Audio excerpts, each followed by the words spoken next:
1:10. Buenas noches, amigos. Todos hemos quedado consternados en esta semana para la historia.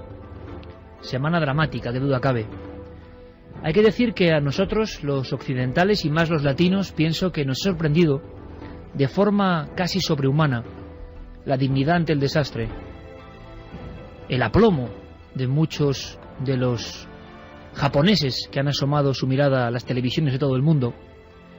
Nos hemos quedado como alucinados ante su discreción, ante incluso la sensación de que era algo que les deparaba el destino y que lo asumían. Por supuesto, nuestro pensamiento está ahora mismo, a estas horas, con esos liquidadores, porque ya hay que hablar así, que están enfrentándose al peligro invisible, fantasmagórico, que duda cabe, de la radiactividad, y que están intentando, imagino, no solo salvar a su país, a Japón, sino al resto de la humanidad. Veíamos imágenes de personas que habían sobrevivido durante 2 o 3 días. Veíamos personas que intentaban hacer un esfuerzo por no llorar. Todo esto era muy sorprendente. Hacíamos el cálculo dramático y trágico de imaginar una catástrofe de estas magnitudes en otro país, por ejemplo el nuestro. Ha ocurrido, ha pasado en otros lugares, y hemos visto las reacciones a los 2 o 3 días de la gente, casi matándose entre ellos, y considerando esto como algo próximo a lo natural, sacando los peores instintos del ser humano. ¿Por qué no ha pasado eso en Japón? ¿Qué tienen los japoneses? ¿Será a la raíz del sintoísmo? Esa religión animista que hace respetar a los árboles, las plantas, las piedras, los animales, pedir permiso ante una muerte, considerar que lo que importa es la armonía del grupo y no el individuo, pensar que estamos siendo sometidos a fuerzas que escapan a nuestro control y asumirlo. Esto desde luego en el siglo XXI es extraño. Y yo he recordado que hace 15 años ya, como pasa el tiempo, tuve la oportunidad de trabajar con la televisión a cuya señal hemos estado todos enganchados hasta hoy, la NHK. Hace 15 años el equipo de grandes reportajes de la NHK se dirigió tanto a mí como al compañero en aquel entonces Lorenzo Fernández para hacer un reportaje sobre las célebres caras de Belmez. Y os aseguro, amigos, que la imagen de los 7 integrantes de aquel equipo, con unos medios increíbles, espléndidos a todos los niveles, educados hasta casi sorprender. Cuando llegaron a la famosa Casa de las Caras que estáis viendo ahora mismo y que todos conocéis, el director general de la NHK Europa, que era el encargado de ese reportaje, se postró en una sensación como de idolatrar algo delante de María Gómez Cámara, esa mujer enlutada, ya muy anciana, sentada en su sillón de orejas frente a las caras. El director y después los otros 6 miembros, cámara, redacción, producción, técnicos, como si fuesen militares, como lo que hemos visto estos días en la televisión, no solo hicieron su reverencia japonesa a esa mujer, sino a la casa y a las caras. Con el respeto tremendo, hacía una cosa que yo pensaba sinceramente que se iban a tomar como un reportaje más, un misterio más, quizá a veces con esa sorna de quien es obligado a hacer un trabajo y no cree en ello. Guardo en mi cartera que llevo hace unos 20 años encima, que no la cambio, porque es mi cartera de recuerdos, una pequeña lámina con unas palabras en japonés, que no voy a decir aquí, y un dibujo, una caricatura. Era el jefe de la NHK, en recuerdo de unos días inolvidables. He estado muchas veces en Belmez como ejemplo de casa con misterio. Nunca he visto a gente con tanto respeto, y venían del otro lado del mundo. Ese respeto, esa sensación, esa especie de sometimiento a lo extraño, me sorprendió. Ahora al ver las imágenes de la tele, lo he comprendido. Por eso esta noche hacemos nuestro particular homenaje. Homenaje al país del sol naciente. 126 millones de habitantes, casi 7.000 islas, el símbolo sagrado, el Fujiyama, ese imponente monte, donde por cierto, esta noche lo vamos a aprender, han pasado algunas cosas extrañas. El lugar donde cayeron las bombas de Nagasaki y Hiroshima, lugares marcados dentro de esta isla llena de arqueología, de historias, mitos, fantasmas, videntes ciegos, llena de extrañas ruinas que nadie comprende. lleno de sensaciones, por ejemplo, como ocurre en algunos templos, donde todavía hoy hay dibujos frescos de los yurei o los aparecidos. Creo que todo eso merece absolutamente la pena. ¿Por qué hay tanta distancia todavía con el país del sol naciente? ¿Por qué somos tan diferentes? Ante la tragedia nos damos cuenta, ¿verdad? Nuestro homenaje comienza en este preciso instante. Hemos tenido, además, la fortuna de contar con guías de excepción. Van a pasar muchos amigos por aquí. Uno de ellos es Juan Antonio Sanz. Él fue durante muchos años director de la delegación de la Agencia EFE en Japón. Y es un experto en todo lo que tiene que ver con los fantasmas japoneses, con los aparecidos, con los remanentes, con las sombras. Todo eso que el cine nos ha traído y que sorprende porque tiene algo, claro, la diferencia, que ellos lo creen de verdad. Él va a ser nuestro primer guía. Primer nombre para esta noche, para este viaje al que os invitamos. Un viaje a lo que no se cuenta posiblemente del país del sol. El primer término es yurei. Tenemos una figura muy semejante a los fantasmas de Occidente, son los llamados yurei. Los yurei son la evolución negativa de los que se conoce como rei-kon, que viene a ser como el alma o el espíritu.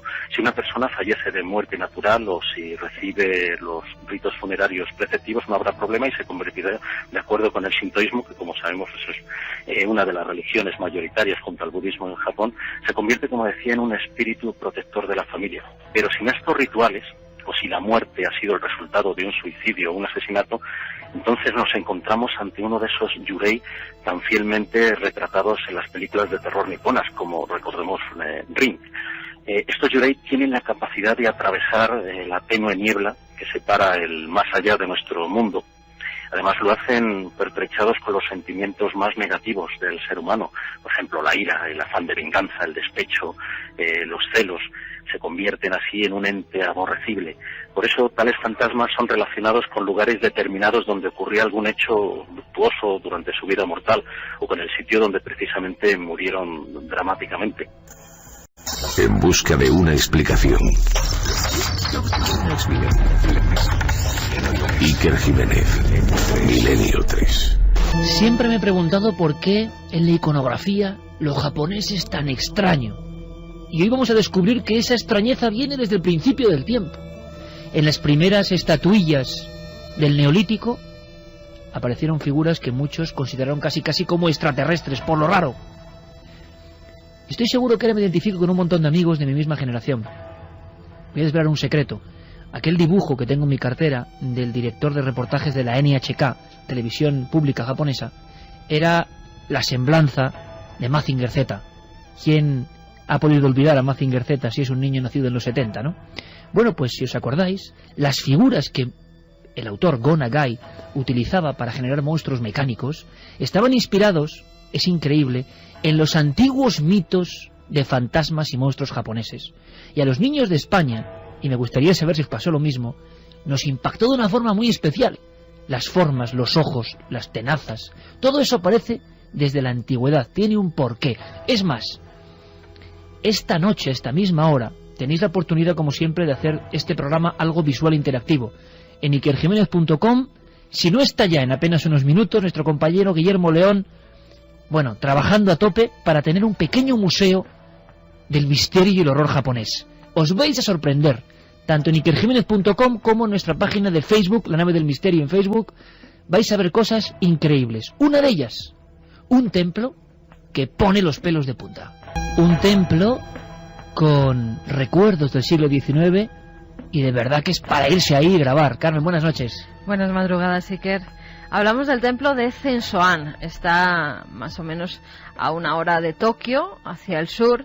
Se le conoce principalmente por su colección de pinturas de yurei. Antes nos hablaban de esos fantasmas, los yurei. Pues bien, hay pinturas espectaculares. Algunas de ellas destacan porque están realizadas en seda, son del siglo XIX, Iker, y representan pues todo tipo de fantasmas diferentes. Solo se abren durante el mes de agosto, porque parece que en ese mes es cuando los espíritus están más cerca. Esa puerta entre el más acá y el más allá se abre y los espíritus están más cerca, y es cuando en Japón además se cuentan más historias de fantasmas, cuando los abuelos reúnen a los nietos y les cuentan la historia de los yurei. Además, es un templo sintoísta, hablábamos antes del sintoísmo, Iker, y pues allí se reúnen para dar charlas, y al parecer esta es una colección privada, porque un antiguo narrador de historias, de cuentos, de leyendas sobre fantasmas, se dedicó durante toda su vida a buscar esas representaciones. En Japón dicen que eres pintor o eres el más grande de los pintores. Eres pintor cuando haces pinturas normales. Cuando pintas a fantasmas es cuando te conviertes en un gran pintor, porque esas representaciones tienen que salir de la mente de los más grandes artistas. O sea, el artista se consagra cuando es capaz de expresar el terror. Y yo no sé si con palabras podemos definir las figuras que hoy están en ese templo de los Yurei, pero son aterradoras y mágicas al mismo tiempo. Tienen como algo de la extraña verdad, de la truculencia, ¿no?, de los aparecidos en Japón. Sí, además vamos a ir poniéndolas, Guillermo, tanto en ikerjimenez.com como en el muro de Facebook. Va a ir subiendo algunas de las fotografías de esos cuadros porque realmente son terroríficas. Tengo ante mí una mujer fantasmal con unas manos muy largas, huesudas. Dicen que se aparece cuando hace mal tiempo. Tiene, además, fíjate, los fantasmas en Japón lo representan siempre con el pelo como alborotado y como más de un ahogado, blancos ¿no?, de los normales, ahogado a veces. el aspecto de una ahogada. También está el fantasma de una cantante callejera, así lo llaman. Tienen los ojos completamente en blanco si nos fijamos, y abajo, en vez de pies, normalmente a esos fantasmas japoneses no se les representan los pies, pues justo debajo tiene fuegos fatuos. Además parece que está flotando sobre el agua de un río. Vamos con el fantasma de un pintor muerto. Este pintor muerto vuelve para proteger a su bebé. Vemos que lo coge entre sus fantasmales manos, que está además como flotando por encima de un bosque. Al parecer quiere proteger a su bebé porque a él le asesinó el amante de su esposa y no quiere que haga lo mismo con su pequeño, con su hijo. Y este fantasma del siglo XIX, pintado en seda, está ahora mismo en una de las paredes de ese templo sintoísta. Una mujer que parece tener las costillas al aire, sus ojos están hacia abajo, el pelo lacio. Dicen que parece que esta mujer se derrite, porque verdaderamente es una obra que parece que va hacia abajo poco a poco, que la pintura se ha ido deshaciendo. Dan terror. Además, esta mujer parece que lo pasó realmente mal, tiene la boca hacia abajo en un gesto muy terrible y esos ojos blancos. Además, la piel, dicen que en ocasiones se transparenta, como esta aparición de una anciana, donde los fuegos fatuos también están a sus pies. Los representan con colores, esos fuegos fatuos azules, rojizos, verdosos, o el matrimonio, una pintura que se hace llamar el matrimonio. Se representa con un cráneo humano entre las manos y entre los dos, entre la mujer y el hombre. Él lleva un tocado funerario budista, hay que fijarse en esos detalles, y además, si nos fijamos mejor en su rostro, los dos tienen la cara roja, llena de sangre. Todo el equipo, Fermín Agustí, Carlos Largo, Coque Peinado, nuestro compañero Geray Martínez, al que le damos una especial bienvenida, con estas músicas que proceden de Japón y que parecen el mismísimo lamento de los Yurei. Santiago Camacho, buenas noches, compañero. Buenas noches, Iker. Tú también has aportado, por supuesto, tu conocimiento a esta colección con una iconografía aberrante y al mismo tiempo que sobrecoge, y qué difícil es que algo todavía nos dé miedo. Ahí está el éxito de los directores de cine japoneses que reincorporaron todo esto en los 90 a la escena cinematográfica. Me comunican mis compañeros que ya está todo en la web, ya está volcándose todo, y por lo tanto en este mismo instante, el 1:26, casi en la rampa de lanzamiento del viaje, queriéndonos ya marcharnos todos a Japón, podemos decir que vídeos de contacto ya al aire. Vamos a ver si tenemos mucha información de amigos de Japón, que conozcáis estos temas, y también vuestra opinión, por desgracia, ¿no?, de todo lo que está pasando. Esta noche es de homenaje para el país nipón. Vamos a dar las vías de contacto, Iker. 27699, palabra clave milenio, espacio vuestros mensajes, milenio3 con número, @cadenaser.com, y como siempre www.cadenaser.com. Y como no, esta noche teníamos que tener un regalo especial. Películas japonesas, 3, de una película, la tengo aquí, vemos a una madre y a un hijo, se llama Mother. Él tiene pues una serie de enfermedades mentales, hay asesinatos, Iker, y la verdad es que es un thriller apasionante. Puro thriller japonés, para Estamos todos los viendo que conecten con nosotros. Ya las imágenes en ikerjimenez.com, donde también está el debate de la semana. ¿Es esta explosión nuclear de Japón parecida a Chernóbil? ¿Puede ser un segundo Chernóbil? Llevamos una semana pegados al televisor, precisamente de la NHK. No sabemos si nos están contando toda la verdad o no. No sabemos qué está pasando. Sí sabemos que hay gente que con una dignidad tremenda está exponiendo sus vidas para sellar todo eso, para enfriar todo eso. Queremos vuestra opinión. Nosotros ya no sabemos ni qué pensar. Si ocurre cualquier cosa a lo largo de esta noche, por supuesto informaremos puntualmente. Ahora bien, en estos seres en los que se cree todavía en Japón, dicen que hay un contraste tremendo entre una generación que todavía vive 70, 80 años, que son muy, muy, muy tradicionales y que creen en todo esto. Hay una explosión de la gente más joven hiperpegada a la tecnología. Es curioso el contraste, ¿verdad, amigos? El país de los fantasmas y de la creencia del sintoísmo es el país de la vanguardia tecnológica. Es curioso. Le preguntábamos a Juan Antonio Sanz por cómo defenderse de estos espectros, porque no solo hay que creer en ellos, sino la posibilidad de que a uno le ataquen, y eso pasa hoy.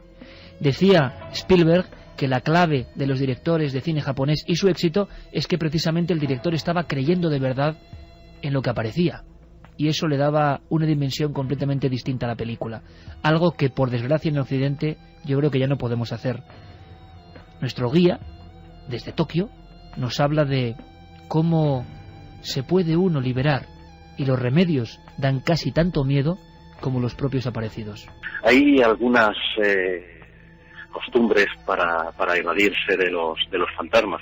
Se puede luchar contra los espectros con la ayuda de unos escritos sagrados sintoístas, se llaman Nofuda, que contienen el nombre de un kami. Los kami son los dioses en japonés. Estos papeles consagrados pues deben ponerse en la frente del yurei, del fantasma, para que tengan efecto, y también protegen a los hogares y los templos. Para que os fijéis hasta qué punto los espectros pueden interactuar con el ser humano. La puerta que divide el más allá del más acá es muy débil en Japón. Las descripciones son parecidas. A veces los fantasmas son una simple sombra partida por la mitad. Hay cabeza, pero no hay ojos ni boca. No hay orejas. Los brazos son dos muñones. Y el cuerpo está partido a la altura del pecho. Y eso va avanzando y persiguiendo. Son la peor estirpe de los fantasmas. Fantasmas que pueden acabar con nosotros. Otra clase especial de criaturas horrendas o de fantasmas japoneses son los jikininki. Son unos fantasmas devoradores de hombres. Son los fantasmas de personas especialmente impías que se transforman en esta especie de zombies espectrales. Ahora no sé si esto es la nave del misterio radiofónico o es un templo de sonidos. ¿Estáis en el templo, amigos, con nosotros? ¿Os imagináis el templo a oscuras con esos techos aguantando a pesar de las inclemencias del destino? ¿Os imagináis lo sombrío de su interior? ¿Os imagináis en las paredes a estos yurei observando? ¿Qué estarán pensando los yureis de todo lo que ha ocurrido en Japón? Santi, tú has aportado una serie de láminas impresionantes que la gente puede disfrutar ya en ikerjimenez.com, de esa filosofía tan bizarra y tan terrible de lo japonés, el fantasma que te puede atacar, no solo que, como en Occidente, nos recuerda una historia, recorre el mismo camino diciendo que allí murió, no, sino que puede llegar a ser agresivo si esa persona ha sido impía, si esa persona se ha portado mal, una creencia absoluta y que sigue ahí. Y sigue ahí, y además muy metida en todo lo que es la cultura japonesa. Fíjate que el teatro kabuki, la forma escénica original de Japón, siempre ha tenido un componente sobrenatural importante. Y aún a día de hoy, cuando el público que va a una representación kabuki, el público japonés, que es experto en lo que está viendo, ve aparecer a una figura femenina de largos cabellos, con el kimono abrochado al revés, en vez de el lado derecho sobre el izquierdo, el lado izquierdo sobre el derecho. ¿Eso qué significa? Eso es así como se amortaja. Cuando te abrochan el kimono al revés es para amortajarte, precisamente, generalmente en blanco. Un kimono blanco abrochado al revés. Y ese kimono además es muy largo para que no se le vean los pies a la actriz, que además está entrenada para caminar como si se deslizara, como esos fantasmas sin pies que representa la mitología japonesa. Cuando aparece una de esas figuras, todavía un estremecimiento recorre las plateas de los teatros de Japón. Lo que está poniendo ahora mismo en antena Geray Martínez, curiosamente, tiene que ver con ese teatro kabuki, esas representaciones con un sonido, y claro, estamos en el imperio de la tecnología, estamos en un mundo del siglo XXI, y hemos sentido, yo creo, ese mismo escalofrío simplemente con una actriz, con un kimono cambiado, caminando de cierta manera y dándonos cuenta de que todos los grabados de los fantasmas japoneses o no tienen pies, o el pie es fuego que está devorando las extremidades. Hay como una significación de que ellos ya no están pisando el terreno, pertenecen a otra cosa completamente distinta. Pero además, fíjate cuántos relatos de testigos hemos tenido en estos mismos micrófonos, de personas que nos han escrito SMS, que nos han escrito correos electrónicos, que han atendido nuestra llamada, y que precisamente mencionaban que la figura espectral que decían haber visto tampoco tenía pies. Nuestra nave se dirige a algún punto del Japón. Vamos a visitar sitios que no son muy recomendables, quizá. Nuestro homenaje, ¿qué homenaje podemos hacer? Homenaje de respeto, de admiración por ese pueblo, de admiración profunda por ese pueblo. Nos da mucha pena lo que está ocurriendo con ellos, porque cuando veíamos las imágenes del tsunami, que encima tenía fuego, por ejemplo, había imágenes del agua llevando fuego encima, un volcán que se despertaba, el peligro nuclear, el terremoto, o sea, ¿qué más puede ocurrir y por qué? Bueno, pues a pesar de eso, el estoicismo y la serenidad. Vamos a también saber por qué. Vamos a intentar hablar con personas que pueden explicarnos cosas. Pero el viaje comienza. El primer lugar, sin duda, tiene que ser el sagrado, el símbolo, las mismísimas faldas del mítico Fujiyama. Ahí está, por ejemplo, el Monte Fuji. El Monte Fuji es la montaña por excelencia sagrada de Japón, y en sus faldas, por ejemplo, en Hakone, se han avistado aparatos extraños, luces muy misteriosas.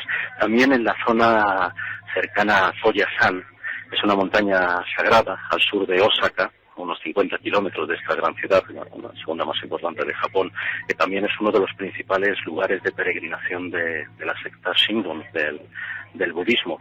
Allí hay un inmenso cementerio, el de Okunoi, que también con esto podemos relacionarlo con el tema de los fantasmas, en un bosque de cedros altísimos, y ahí se han registrado avistamientos de ovnis. Esto se encuentra más o menos en el sur de Japón, en la península que se llama Beki, donde están, por cierto, algunos de los principales santuarios budistas de Japón, y también el mayor de los santuarios shintoístas, el de Ise.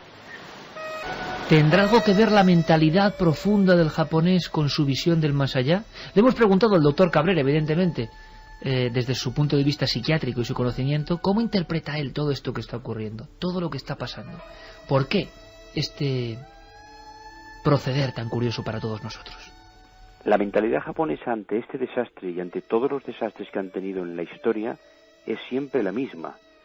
Es el estoicismo, es el abandono al destino, es el control de las emociones, y sobre todo es el culto al sacrificio, y en una cosa muy especial que los occidentales no entendemos: el individuo no es nada en comparación con el grupo, todo se subordina al grupo, y así es como hay que entender cómo se han enfrentado a este desastre de la naturaleza y al riesgo nuclear ahora mismo. José, podemos decir que, digamos, el comportamiento que ha tenido la población japonesa ante el tsunami y el pánico nuclear, tenemos que aprender nosotros los occidentales, en general todo el mundo, ante este comportamiento. Es una lección, digamos. Bueno, los japoneses, que en otras cosas, digamos que han hecho alarde de una fiereza importante, como en la Segunda Guerra Mundial, en esto nos han dado una lección general. Es decir, la capacidad de aguantar el destino que están teniendo en estos instantes es encomiable. Es decir, yo creo que en ningún país, sobre todo occidental, estaríamos a la altura de este espíritu de sacrificio, es decir, de esta disciplina, de este control de la tristeza y de aceptar que la naturaleza, cuando golpea, golpea, y no va a ser menos el golpe porque lloremos más. Le preguntábamos incluso a una súbdita japonesa, Keiko Otori, sobre por qué no se les veía llorar. ¿Por qué nosotros en Occidente nos quedábamos tan sorprendidos al ver que no derramaban apenas lágrimas, solo en algunos casos? Estaban viviendo el desastre más increíble que nadie puede imaginar y sus ojos prácticamente secos. Ella intentaba, como socióloga japonesa, explicarlo de esta forma. Intentamos no molestar a los demás, porque nosotros en general para llorar delante de alguien y todo, es un poco de que da un poco de vergüenza. También, aunque no demuestra dentro que está sufriendo mucho y muy triste, y eso, por ejemplo, entre los japoneses entendemos cómo se siente. Lo que quizá es más difícil de imaginar o comprender o sentir, Santi, es algunos pequeños juegos que parecen juegos de niños, que son juegos terroríficos. Hay una serie, por ejemplo, y esto viene desde la más remota antigüedad de Japón, de muñecos y muñecas que son la viva imagen del horror, por lo menos para un occidental. Pues sí, tú imagínate una pequeña muñeca tradicional japonesa vestida con su kimono, perfectamente peinada, que no dice aparentemente nada, que está en un altarcito en el templo de Manenji, en Hokkaido, pero que cuando los visitantes preguntan a los monjes cuál es la historia de la muñeca, se pueden llevar una de las mayores sorpresas de su vida. La historia comienza en 1917. Un joven en Hokkaido pues está en el mercado, un joven de 17 años, y decide comprarle una muñeca a su hermanita pequeña de 3 años que está enferma. Elige esta muñeca, se la lleva, y la pequeña Okiku, que es como se llamaba la jovencita, bueno, la niña en este caso, pues la adopta automáticamente como su bien más preciado, la lleva a todos sitios, la peina, la viste, la cuida. El problema es que Japón estaba siendo, como todo el mundo en aquel momento, azotado por la terrorífica epidemia de gripe de 1918. La niña, que ya había tenido problemas de salud, había sido una niña de salud frágil, automáticamente contrae esta terrible enfermedad y muere como tantos millones de personas murieron víctimas de aquella epidemia. Según los ritos japoneses, la niña es incinerada y junto a ella son quemados todas sus pertenencias, kimonos, juguetes. El problema es que el dolor de la madre era tan intenso que se renunciaba a tener que darlo todo sin quedarse con un solo recuerdo, y se quedó con la muñeca. Aquella muñeca, que según el ritual tenía que haber estado allí, quedó en manos de la familia. Por lo tanto, ya deshizo una de las normas férreas de la cultura japonesa. Sí, sí. Tenía que incinerarse todo eso. Efectivamente. Pasaron los días y la muñeca empezó a sufrir una transformación que al principio parecía que era la imaginación de la madre, sumamente dolorida por la muerte de su hija, pero que luego pudo ser perfectamente medible, y nunca mejor dicho. El cabello de la muñeca, de una longitud estándar, normal, empezó a crecer de una manera imperceptible, casi como crece el cabello de las personas. Cuando ya la muñeca, esa diminuta mata de pelo, no es una muñeca muy grande, le llegaba a sus rodillas, lógicamente esta madre empezó a alarmarse y pidió ayuda a los monjes del monasterio de Manenji. Ellos le dijeron que debido a esa alteración del ritual, el espíritu de la niña había quedado prendido en su bien más preciado, en la muñeca, y que ahora casi sería peor destruirla. Así que la muñeca fue preservada. Cuando, debido a circunstancias familiares, en 1938, pues no pudieron conservarla, decidieron depositarla en el lugar más seguro que conocían que era el propio templo, y desde 1938 ha estado allí, con el cabello creciendo constantemente. Se le recorta cada X tiempo y vuelve a crecer. Ese cabello ha sido analizado. Es cabello humano. Es sin duda una de las fotos más impresionantes de este recorrido por el Japón de los misterios. Una muñeca además con una cara un poco abombada, una muñeca muy niña y que tiene al parecer ese prodigio en su propia estructura o fisonomía. Hay otra fotografía que sería propia de un templo. Vemos a unos monjes sentados en posición de flor de loto, a veces con las manos como abiertas hacia el universo meditando, y están ahí, pero son calaveras. Son calaveras incluso muy viejas, como con musgo, momificados, cuerpos que se han quedado ahí perennemente en el último movimiento, en una especie de inmolación ritual, Santi. Pues sí, es una costumbre sumamente antigua y sumamente impresionante, porque estamos hablando de monjes que deciden convertirse en un momento dado de sus vidas, cuando ya son muy ancianos, cuando ya deciden que han cumplido su ciclo en la vida, como último alarde, no sería la palabra, pero como última muestra de santidad, deciden demostrar la pureza de su meditación y la pureza de su intención de alcanzar el nirvana, convirtiéndose ellos mismos en momias. Durante una ceremonia que dura años. Estamos hablando de que la primera fase en la que cambian la alimentación, etcétera, dura 1000 días.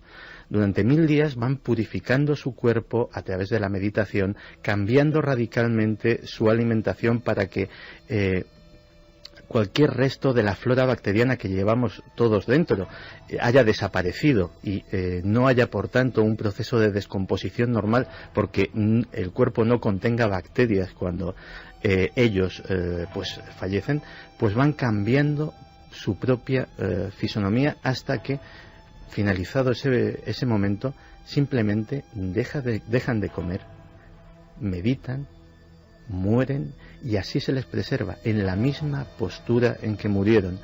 Ese cadáver, sumamente deshidratado, sumamente purificado por esas infusiones, alimentos especiales, etcétera, ha sido prácticamente embalsamado en vida. Y con el paso del tiempo no se descompone, se va convirtiendo en una momia que es venerada por sus compañeros del monasterio. 1:45, un lugar que por desgracia para los japoneses es como un estigma, ¿no? No quieren mostrarlo, es difícil, hay imágenes muy impresionantes y tiene una lógica todo esto, porque se está convirtiendo en un bosque donde la muerte es casi como un árbol más que atrapa a los viandantes, un bosque maldito que existe, que aparece en los informes policiales, en cuyas fotografías se pueden ver a personas humanas que no son atrezo ni muñecos. Un bosque que da auténtico pavor. El bosque de Aokigahara, justo a los pies del monte Fuji, del que hablábamos antes. Un bosque donde nada más entrar ya hay un cartel que pone: tu vida es valiosa y te ha sido otorgada por tus padres. Por favor, piensa en ellos, en tus hermanos e hijos. Por favor, busca ayuda y no atravieses este lugar solo. Eso pone en un cartel que estoy viendo a la entrada del bosque. Eso pone en un cartel a la entrada del bosque, pero no es el único cartel que te puedes encontrar cuando vas entre los árboles. Te ponen: piénsatelo, pide ayuda, todo porque la gente va allí a dejarse morir o a suicidarse. Algunos dicen que dentro del bosque los GPS, las brújulas se vuelven locas y que mucha gente ha muerto porque ha perdido pues la orientación de dónde estaban y no han llegado. Es un bosque muy grande. Es un bosque de 35 kilómetros, es un bosque bastante grande, muy profundo, con muchos árboles, con muchísima vegetación, es muy verde y dicen que es muy fácil perderse. Fíjate, Iker, cada año hay 700 voluntarios que anualmente buscan cadáveres. 700 personas que van, además, dejando como estas cintas que pone la policía cuando se comete un crimen, un asesinato, para que así se lo piensen, para que no entren en recintos donde ya se han suicidado otros. Intentando precintar el bosque. Intentando precintar ese bosque maldito. En 1998 encontraron 73 cadáveres. En el año 2002, 78 cadáveres. A partir de ese año el gobierno decide no hablar más de las muertes de este bosque, porque parecía que la gente se animaba a ir a morir allí. Es más, hay una larga tradición en este sitio donde además se dice que se escuchan lamentos, que se escuchan las voces de los que se han quitado allí la vida. Pero en el siglo XIX, cuando había tantas epidemias, cuando había pestes, cuando el Japón feudal empezó a sufrir las hambrunas, las familias que no podían mantener a sus niños pequeños y a sus ancianos los llevaban a ese bosque para que se perdieran, para que desaparecieran y así murieran ellos solos. Tienen un verdadero problema porque se cree que es el segundo lugar del mundo donde más suicidios se producen. Después del Golden Gate en San Francisco, pues este es el segundo lugar, Iker. Además, las escenas son terribles. Hay gente en tiendas de campaña que se han encontrado casi momificados, como esos monjes que ellos mismos hacen ese proceso de momificación. Se pueden ver fotografías de personas colgadas, ahorcadas. Y además hay yacimientos, hay cuevas extrañas donde también se han encontrado varios cadáveres. Si veis los carteles, tanto en japonés como en inglés, ponen no entren en esas zonas. Parece ser que también es tierra volcánica y dice la gente que hay una especie de atracción de las personas que están pensando en quitarse la vida a ir a este lugar. Pero además también, Iker, prohibieron un libro que sale en 1993 y que se llama El completo manual del suicidio. En muchos sitios prohíben este libro porque varios de los cadáveres que encuentran en el bosque de la muerte, en el bosque de los suicidios, esos cadáveres tenían al lado precisamente este manual de la muerte. Un libro en el que paso a paso te van diciendo las diversas formas de suicidarte, cuáles son más beneficiosas para la persona, poniendo 5 calaveras, cuáles son más rápidas. Se prohibió en muchos sitios a vendérselo a menores, pero en otras provincias no, solamente en 8 provincias se prohíbe vendérselo a menores. El bosque cerca del monte Fuji. ¿Y qué ponía en el cartel? Simplemente para recordarlo como última imagen de este paseo un poco de pesadilla. Hay un cartel con unos maderos justo a la entrada, unos bosques, unos árboles que parecen manos, que parecen garras, densísimo, y en mitad de eso una advertencia. Tu vida es valiosa y te ha sido otorgada por tus padres. Por favor, piensa en ellos, en tus hermanos e hijos. Por favor, busca ayuda y no atravieses este lugar solo. 1:51, homenaje a Japón, homenaje como puede hacer Milenio 3, claro. Porque todo esto, aunque haya historias absolutamente dramáticas, como esta última, forma parte de un inconsciente, de un arquetipo mental milenario. Se sabe que en las islas de Japón, en las 7000 casi islas que hay en Japón, aunque hay unas evidentemente 4 mucho más importantes, hay vida desde el Paleolítico. Y hay cuevas, cavernas extrañas desde el Paleolítico. Algunas de las figurillas de las que luego os voy a hablar, las figurillas dogu, se han convertido en auténticos expedientes X de la antigüedad. Son extrañas, extrañas como tanta simbología. Hemos ido a este bosque, hemos conocido los yurei, hemos sabido algo más. Falta por anotar un término que os puede sorprender. En esta especie de diccionario, no del suicidio, desde luego, sino todo lo contrario, de la curiosidad, de la sorpresa permanente. Itako. Itako es alguien que puede hablar con los yurei, por ejemplo, Santi. Pues sí, que puede hablar con los muertos. Es increíble que en pleno siglo XXI, en ese Japón ultratecnificado, perviva una tradición que es milenaria. Se habla de que esto de lo que vamos a hablar podría proceder del periodo Jomon, que empieza en el año 13.000 a.C. Es decir, estamos hablando de una tradición que viene de épocas muy muy remotas. Las Itako son las videntes, mediums, chamanes, ciegas de Japón. Cuando tú imagínate en una sociedad feudal y agraria como era la japonesa, en la que la mujer prácticamente su valor en una familia campesina era su fuerza de trabajo, su capacidad para ser casada con otra persona, etcétera, etcétera. Imagínate la desgracia que era que una niña naciera ciega. Pues las niñas ciegas eran, de todo el archipiélago, eran llevadas por sus padres al monte Osore, en el norte de la isla principal. El monte Osore es el territorio de las Sitako. Las Sitako, definirlas como brujas, como mediums, como todas esas palabras que conocemos nosotros, sería muy limitado. Son todo eso y mucho más. Son las personas que hablan con los muertos. Todos los años hay un festival, hay una celebración en el monte Osore, en el cual decenas de estas mujeres, en improvisados tenderetes, atienden a miles de personas que se acercan para hablar con sus familiares fallecidos. Y lo ven como una cosa absolutamente normal.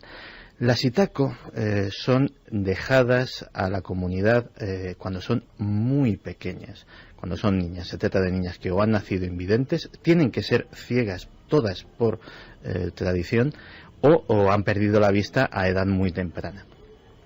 El entrenamiento de las novicias, que visten un kimono blanco, es durísimo. Tienen que aprender de memoria textos. Obviamente no pueden leerlos y no manejan la escritura braille, no es tradicional, digámoslo así. Tienen que aprender de memoria textos larguísimos, complicadísimos rituales, cánticos y finalmente acceder a una ceremonia de iniciación que a nuestros ojos podría parecer tremendamente cruel. La novicia tiene que casarse con el dios, se la viste de novia y en un cónclave con todas las ancianas de la comunidad tiene que repetir los cánticos hasta que cae en trance. El proceso puede tardar días. Finalmente, cuando cae en ese trance, en algo muy parecido a lo que es las ceremonias de santería o de vudú en otras latitudes, es poseída por uno de los dioses, es poseída por uno de los kami, que es el que a partir de ese momento le va a dar el don, le va a dar su poder para abrir la puerta con el reino de los muertos. Y ese momento es en el que ya forma parte de la comunidad. El terrible problema es que hay muchas, o había muchas, que no pasaban la iniciación. Esas eran automáticamente dejadas a su suerte en el bosque hasta que morían. Vamos con mensajes. Fíjate, nos hacen llegar un mail donde Makiko, que es una japonesa que está residiendo en Madrid, pues quiere que hagamos una cosa. El proyecto de las 1000 grullas. El proyecto consiste en que sabéis que los japoneses hacen esas figuras de papel, ¿verdad? De origami, exactamente. Pero eso de noticia la han mandado ahora, porque creo que lo han conseguido ya, ¿no? Lo de hacer 1000 grullas. Nos lo han mandado ahora, pero es que cada 1000 grullas se convierte en un deseo. Con lo cual, cuantas más grullas se hagan, pues más deseos va a haber. Con lo cual, lo repetimos. http://las1000grullas.wordpress.com. Con que ponga las 1000 grullas con número, le va a salir. Y así ayudamos todos a Makiko, que es una japonesa que vive en Madrid.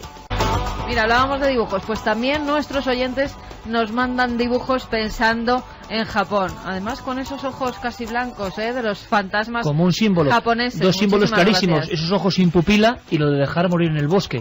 Son dos cosas que parece que acompañan el ancestro y el mundo espiritual de Japón.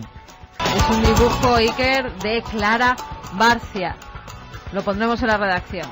Vamos con más mensajes. Nos decían, solo una precisión, el kabuki es originario del siglo XVI. Posiblemente lo estáis confundiendo con el teatro, no, anterior al siglo XIII. Pues nos gracias decía por Orzo. ayudarnos. Sí, señor. Pedro desde Yecla, sencillamente las imágenes de las láminas son siniestras. Las estoy viendo y se me ponen los pelos de punta. Un saludo a todos y no cambiéis nunca. Tienen esa facultad. Estamos acostumbrados a todo, y un dibujo del siglo XIX, por ejemplo, nos pone la carne de gallina. Hay algo mágico ahí, no me digáis que no. Grego desde Puerto Llano dice que en Occidente nunca podremos llegar a creer lo mismo que en Oriente, ya que nosotros no tenemos esa cultura tan ancestral y misteriosa. Sergio, que nos decía, buenas noches milenarios, soy Sergio de Fuenlabrada. Siempre me he sentido muy atraído por la cultura asiática. Quizá es porque mi tatarabuela era una china que se casó con un español en la época de las colonias. ¿Sabéis que hubo una expedición japonesa que trajo japoneses en la época de Felipe II? Por eso hay muchos españoles en Andalucía que se apellidan Japón. Magnolia de Córdoba, el pueblo japonés está dando una lección al mundo. Sin mi duda. solidaridad con todos ellos y mi admiración. Merecen el respeto y la ayuda de todos. Puede que la tierra se esté revelando. Hagámosle caso. Teníamos una encuesta puesta ahí para saber más o menos qué pensaba nuestro público. En ikerjiménez.com, debate de la semana, nos encontramos ante un nuevo Chernóbil. Sí, 45,5%. No, 54,5%. Bueno, pues para estar muy atentos de todo lo que está pasando en Libia, por ejemplo, o también en esa central que se ha convertido, bueno, pues casi en un ojo, en un objetivo de todo el mundo, ¿no? En Fukushima. Ahora vienen nuestros compañeros con todas las noticias, por supuesto. Y nosotros seguimos el menú. La astroarqueología increíble, la criptozoología, los seres absolutamente espectrales, los lugares malditos, todo eso y mucho más. Japón, homenaje, Milenio 3.